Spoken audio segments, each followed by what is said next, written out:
How's it going, folks? It's the Nightmare Cabin, and we're on volume 5 of British Steel, where we talk about British albums that don't quite get the notice that they should get, or maybe, you know, I'm trying to jog your memory, is what I'm trying to do with this series. And next up, I got Onedice with Life. We had a bit of a glare there, so let's pull this book out. Now, these were another band that were kind of everywhere and then nowhere. They kind of rose sort of through the ranks, became a very reliable live act. I remember they were pretty much in the summer of all dayers inside venues, you know, like the Underworld and whatnot. They were on all of them. They were quite a regular support band as well.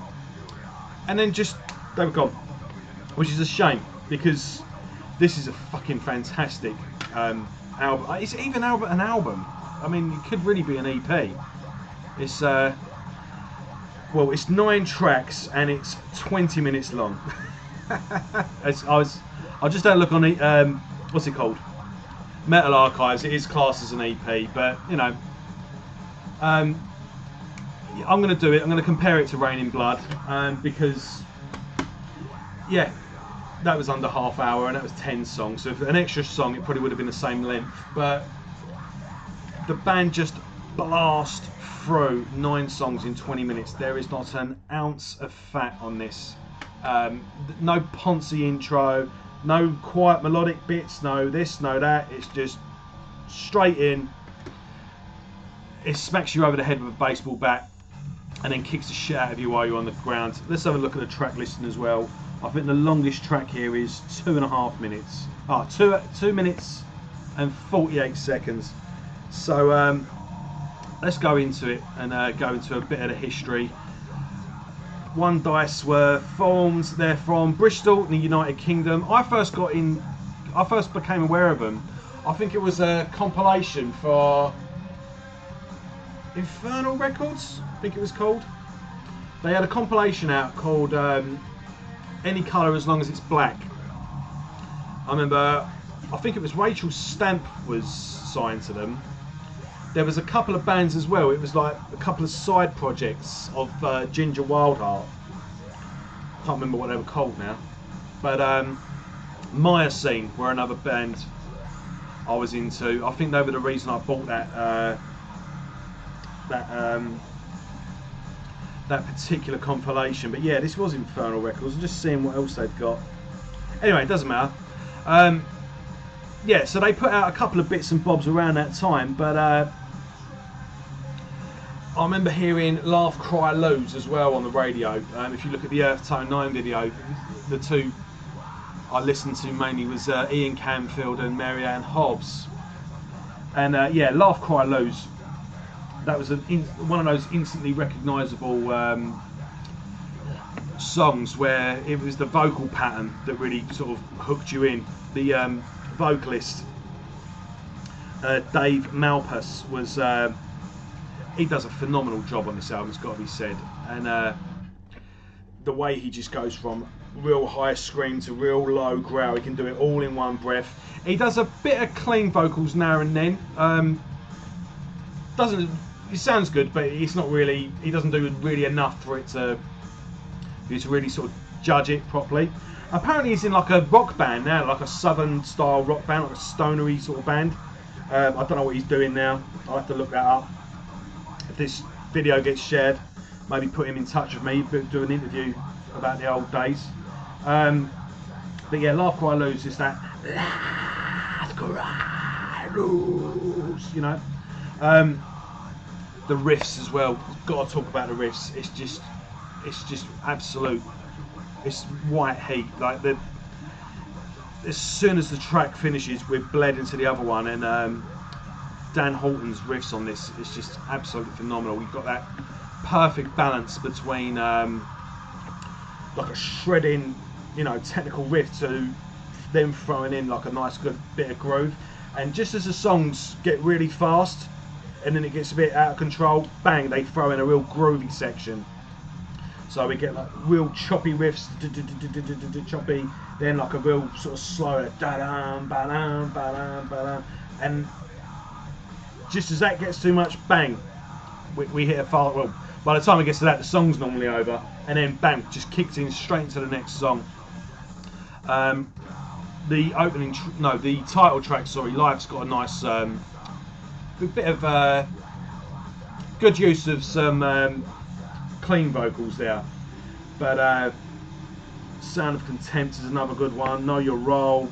Yeah, it's just all awesome. So they put out a demo in 1999, an EP, Chances. I don't remember this one, but I do remember there was a single. It was just a black and white cover. I think that was Laugh Cry Lose, but it has just got the dice on the cover. Not sure, but this was the main one. What is that? Right. I'm trying to find it, but I remember it was a black case and it had 2 dice, with 1 dice there. But yeah, I'll tell you when this is a really good to listen to is when you're doing a workout. If you're doing this where it's only 20 minutes, if you do it during a workout, either a warm up, or if you're doing weights, do your weights and then do your cardio afterwards. This is the best time to do it. So it gives you a good little warm up to get you going, or if you do your weights and then you do your cardio afterwards, if you're a bit puffed out, this is what gets you through it. I used to do, back in the days when we had gyms, I remember I used to do all my weights. I used to do whatever I had to do at the day, and I would do my cardio last. And I used to do a thing where I got a little step and sort of jumped up, stepped off, stepped up, stepped off, and back and forth like that. Stepped up, stepped off the other side, stepped up. And I used to do that as fast as I could for a minute, and then I'd do 50 squats. And this CD would always get me through it. And the last track, Your Time, is the lyrics to that song are so motivational. It's do this, your time is now, one life, break out. Let me see if I can find the lyrics to it. But it's just when you get to that last track as well, although it's a 20-minute out, I'm gonna keep calling it. I'm gonna call it an album. Fuck it. But when you're going through like a punishing routine and you're getting puffed out and you're getting the thing, when that song kicks in, because the rest of the album's really dark and really like sort of negative and aggressive and brutal. That last track's really positive. It's got like this sort of that. It's got like a bit of a punky vibe to it, and then with those positive lyrics, when you recognise it, you go, right, I know I've not got long to go now. And him doing it, saying, do this, your time is now. One try, one life, you know, it just gets you through that last little bit. Because when you're working out, it's that last little 5 minutes that you're struggling to get through. That's the bit where it really counts. That's the bit where you're, well, that's the bit where your strength's being used up. It's you getting to that bit. There's no point in puffing out at the beginning. It's the last bit that you're struggling through, and that's the bit that counts, and that song is what gets you through. So yeah, all 4 members of this are absolutely on fire. It's just totally distilled into this 20-minute rush of energy, and it's just phenomenal. It's, again, of all the albums that came out, this one has aged wonderfully. And yeah, 2 main things: scorching riffs. Again, we go from real good shredding, thrashy riffs to real slow, nice, thick, groovy riffs, and also the vocalist as well does a fantastic job. He just doesn't stop for breath. If he's not screaming his arse off, he's doing these real fast, like, you know, a bit like what George Corpsegrinder from Caliber Corpse is known for, where he just does these rapid fire, these machine gun vocal patterns. And they must have been fucking phenomenal live. I never actually got to see them. There was one of those. It was one of those bands you were going to catch at some point, but then, like I say, they were over just as quick as they came. Really. I remember there was one all-day gig. I remember reading a review of it. Can't remember if it was Kerrang or Metal Hammer.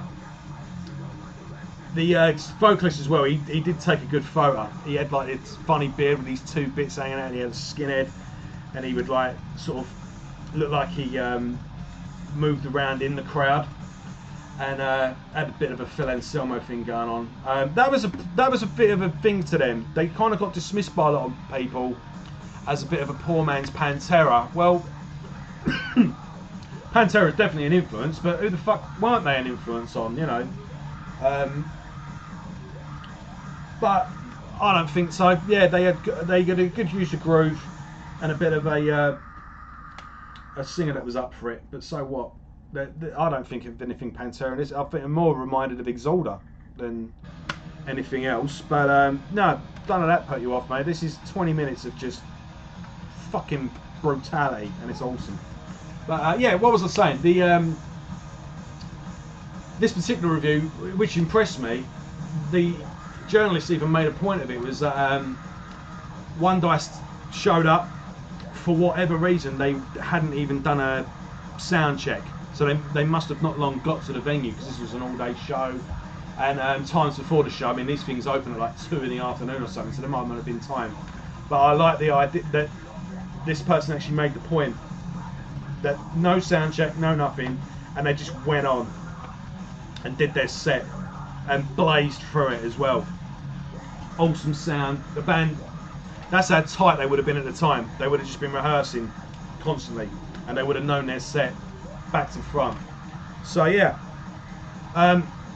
Onedice, again, they were fucking on fire in their time.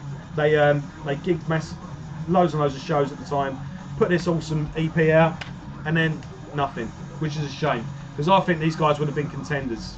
They really could have got somewhere. And yeah, this is aged wonderfully. You can get this CD, I think you can pick it up on Amazon or Discogs for cheap enough, but you can actually get it as a download on Bandcamp, which I'll leave a link below. I think it's a name your own price one as well, don't quote me on that, but even though it's not exactly expensive, and the money will be going straight to the guys in the band, so that's worth checking out. So yeah, Onedice, life. Do this. Your time is now. Never forget that. Thanks for watching, guys. I'll be back soon. See ya.